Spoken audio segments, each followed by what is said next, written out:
Well, hello there, everyone. Yay! Welcome to my studio in lovely Mayport, Florida.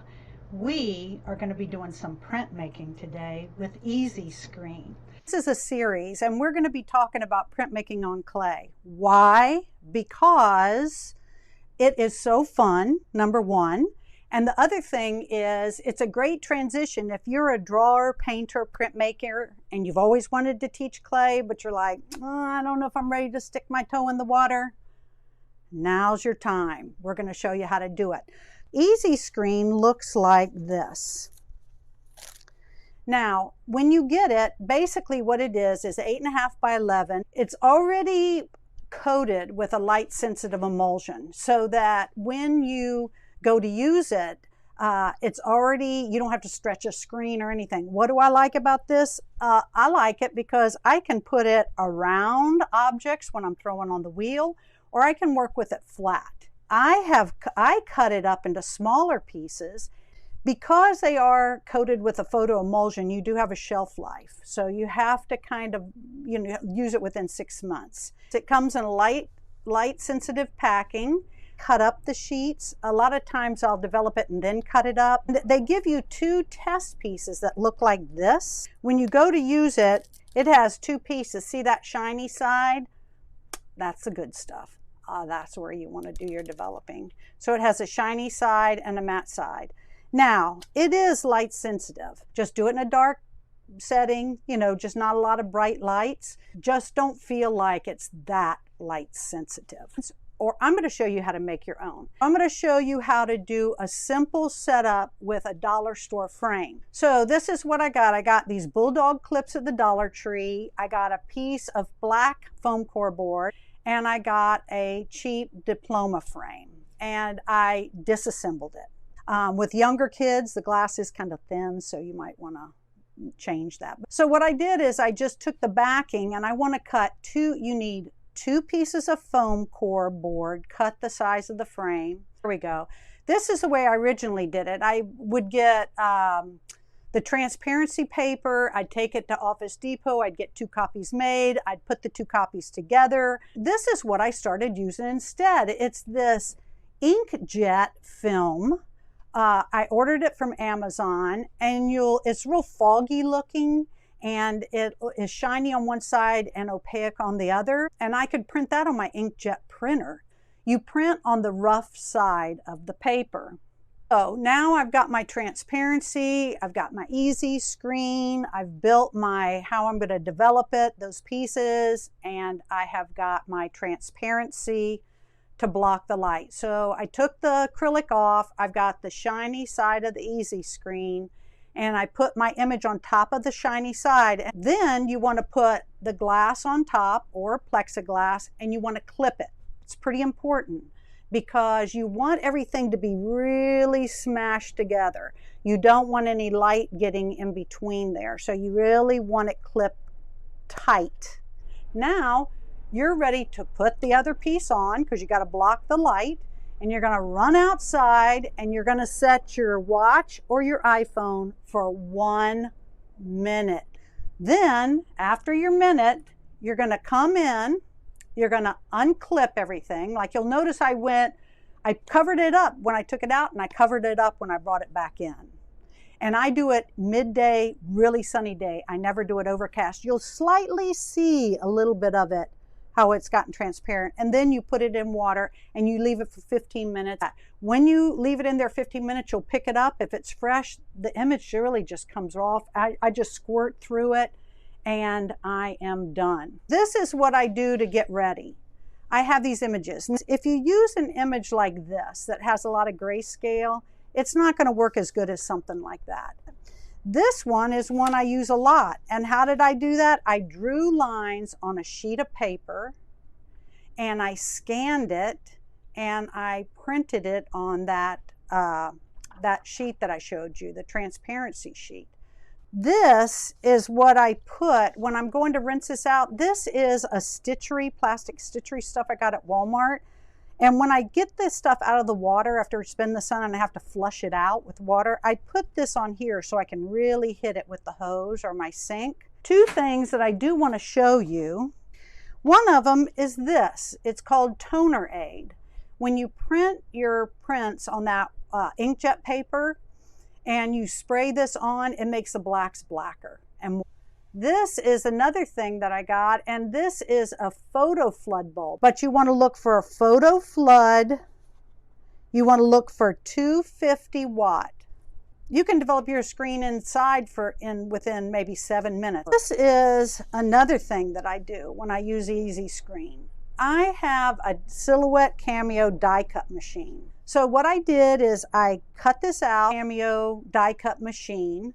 I set it on top of my Easy Screen, took it out in the sun, took it back off, and I end up with this. Look at what I've done. I have taken painter's tape and put it around it. Why? Because then I can print my images really close together and then tape it so I get a bunch of images on one sheet. And it almost acts like a frame around a silk screen. It kind of keeps everything kind of in check. It gives me something I can hang on to. I'm going to print for you in just a minute, so this works pretty good. So what I do first is I select what kind of I want to use. I also am going to use this one for what I'm going to do with you today, and I'm going to use this one. So sometimes I think like small, medium, large. And I'm going to print today with you on paper to do transfer prints, and I'm going to print with you on clay. You have to print them differently, so like in a reverse order. Fabulous underglaze inks that I have. So all I did was let them dry out, and they mix like paints, and I didn't have to add anything to them. And I can block print with them, and I can silk screen with them. Another thing that I like to do is I can either print right on this, and I'll have a white background because I'm using a fabulous clay, number 25, Amico white earthenware, and I really like it a lot. But this is another tool that I use. So what I did here is I just inked it up a couple of colors and just went through and printed on it. Now I've got that background color. The first thing you've got to do is we're gonna be printing flat, and then we're gonna make our project. Print on this, and then I can pick it up, cover it with plastic to preserve the surface, which I'll show you in a minute. I can pick it up, I can wrap it around a cylinder, I can make something after I've decorated. When we're printing on clay, you'll notice that this stuff has kind of a shiny side and a matte side or material side. But I do try to put that shiny side down because I find that it grips a little bit more. I'm going to use this piece of glass, and I'm going to use a palette knife, and I'm going to mix some of my colors. I use these as a squeegee. And what I do is instead of putting this on here, I put it on my squeegee. And now I can come in here and I'm just gonna print different ones.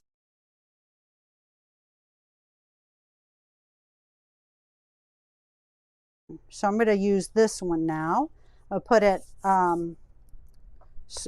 with that slick side down, and this time I'm going to print how I print a lot with these little sponges.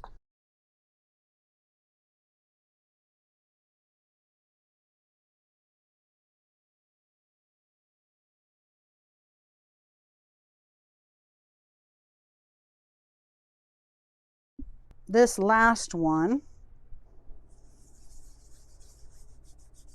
So I'm really big about overlapping my images. It's like collage. And I love just playing with those images.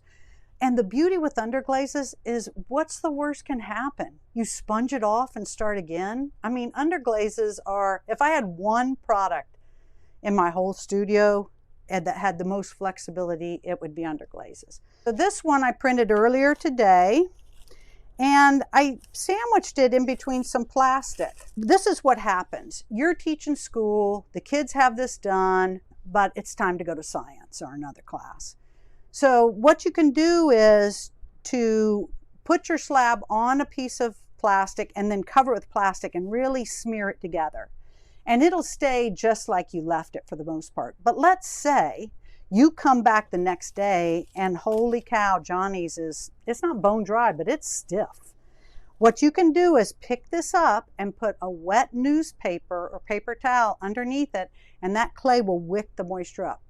You know, sometimes I print on clay and sometimes I print on paper. But I can tell you this, when you teach, don't roll slabs and print and make something the same class. I had what I called a slabathon. Everybody rolled slabs, we sandwiched them up in between plastic, and the day we were ready, the slabs were ready. And if you really stack them and smear that plastic on, they'll stay for 30 days like that. What I did on here is I just printed on this newsprint. On these, I had to print it in reverse. I had to print that first.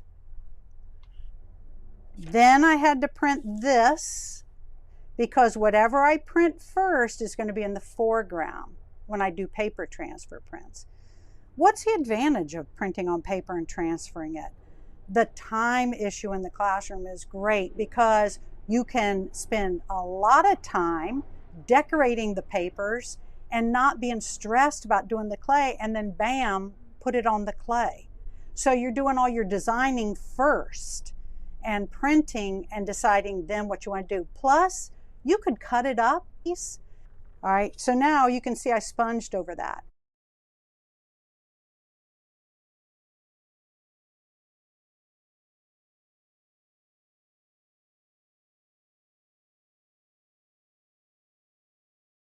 With underglazes, if the kids leave it on a screen, you just wash it off later. It's not a big deal. And with these decorated slabs, you want to put saran wrap over the top so that you can pick them up and make something with them. So we're going to use one of my favorite forms, Chinette plates. And you can get squares, oval, rounds. What's the benefit of a Chinette plate is it's really heavy. You can use it again. And once the kids push their projects in, they're done.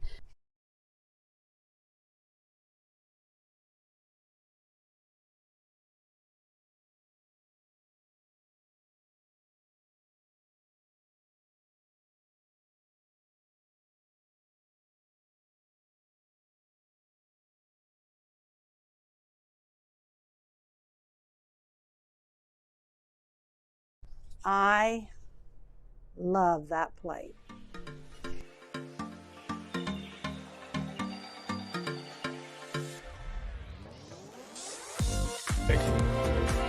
عالم الهوايات بأسعار الجملة، تشتري خامات مضمونة ومواصفات عالمية.